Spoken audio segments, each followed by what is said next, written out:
the other important dynamic that you keep referring to is the role of women voters.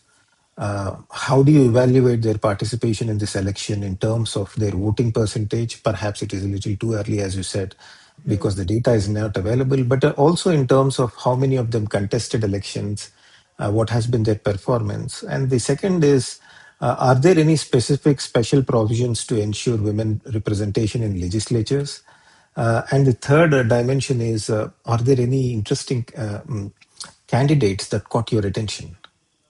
I would say that I will start with the second question. There is 50% reservation on women's seats, which is in addition to the 300 direct elected seats. These are indirectly elected women's seats, so depend on how many, the party generally nominate these women, these candidates, which is reserved for the women.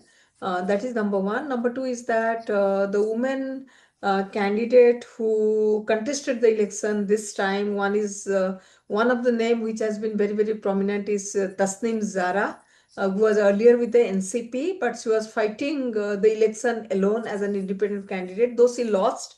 That is one person. Second person is the person who, I'm forgetting her name, is Chakrabarti, Sam Chakrabarti. She, in fact, contested from Borisal. She lost the election. But the thing is that she was very happy. More than 22,000 or something like that people voted for her. So she was saying that at least I was able to appeal. So when you're contesting independently, you really do not have the party support. You really do not have that infrastructure which actually will help you. So you with some volunteer are going to do the door-to-door campaign. So these are the two women which actually caught my attention in that sense. Other than that, I think Jamaat did not nominate any women candidates, but the BNP has nominated, if I'm not mistaken, around six women candidates have been elected in this election. I think two or three of them they lost the election. But I think, when you look at these figures, out of the 300 seats, some six women, in spite of you having the women reservation, I would say it also speaks volume about the political parties. They need to nominate more women candidates because they're, nearly 50% of the voters.